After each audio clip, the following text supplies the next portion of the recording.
How about a little politics for you? The Republican presidential campaign has a long way to go, of course, but it's looking more and more like we may just know who is running. On Tuesday, New Jersey Governor Christie ended the will he or won't he speculation by saying he won't. CBS News political correspondent Jan Crawford has more now from Washington. Jan, good morning.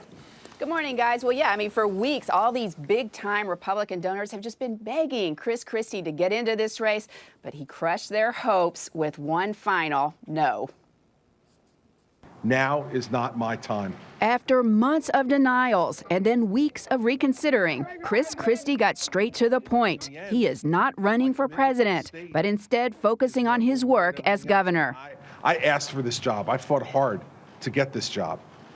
And my job here isn't done. On the campaign trail, frontrunner Mitt Romney, now with one less potential competitor, had nothing but praise for the New Jersey governor. Are you from right here at the Villages? You just moved from New Jersey. Wonderful. Christie country. He's a great governor. He would have been a very fine contender and an excellent competitor if he were in the race. A new CBS News poll shows Romney still in the lead with support from 17% of likely Republican primary voters. 1 out of 3 say he has the best shot at beating President Obama. But Romney's main competition may be changing. 2 weeks ago, Texas Governor Rick Perry was leading the polls. Now it's businessman Herman Cain, tied with Romney at 17%. Perry has lost half of his support, now at 12%. Cain says that's because voters want something different. Number one, I don't have national name ID like some of the other candidates. Number two, I don't have a cajillion dollars like some of the other candidates. And when I say I've never held public office, I get a spontaneous applause because they're tired of politicians as usual. What's behind Cain's surge? It appears to be the Tea Party. A CBS News poll 2 weeks ago had Rick Perry topping their list of candidates, with 30% of Tea Party supporters backing him. Now Perry has dropped to 12%, and Cain's star is on the rise, with 24% of Tea Party support. Now, this, of course, is a huge change in the top three, but with 3 months till the Iowa caucuses and the New Hampshire primaries, there's still a lot of time left. I mean, the CBS poll shows 18% of Republicans are still completely undecided, and, of course, the rest of those primary voters still could change their minds. As you mentioned, 3 months is a lot of time. Jen, stay with us. We want to bring in CBS News political analyst John Dickerson, who's also in Washington this morning. Jan points out there's still a little bit of time left here. Is there enough time, though, for someone else, even say a Sarah Palin, to jump into this race, or is the field essentially set now? I think the cast is pretty much set here. We may have a special guest appearance by Sarah Palin. She's still hovering around. She's got till about the 28th of October. That's the deadline for participating in the New Hampshire primary. But there, in our CBS poll, 73% said that they did not want Palin to run.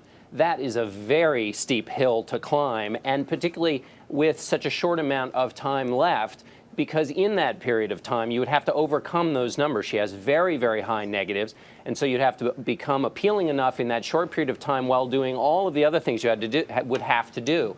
They suggest she might be able to go her own way, but that would defy the laws of politics. John, also, while we're just talking about the polls real quickly, let's talk about Herman Cain. Right now, our polls are showing him in a dead heat with Mitt Romney right now. What is it about Herman Cain that's resonating with voters right now, and can he sustain this?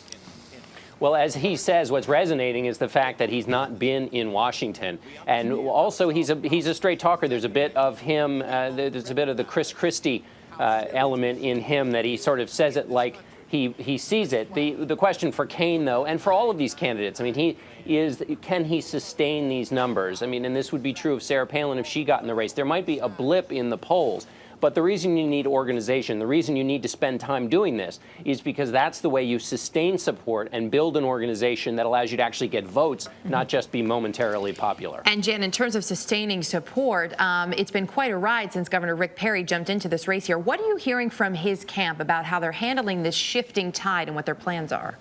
Well, they're saying publicly that, things are going along fine and that he's going to stay in this race and sustain this and continue to grow his numbers, get things back on track. But there is real concern among Republicans in the establishment, analysts who look at this campaign and see some of his stumbles, particularly in those debates, and also in some of his fundraising dollars. My sources tell me he's going to report strong numbers, but a lot of that is from his home state of Texas, where, of course, there's a lot of money there to be found. Could he expand that base outside of Texas? Already we saw with Christie saying he's not going to be running, that Mitt Romney is coming in and picking up some of those big donors who were pushing Christie to get in the race. So it looks like right now, anyway, Mitt Romney is going to continue with that edge in support and in fundraising donors, and Perry's going to have to fight to get it back.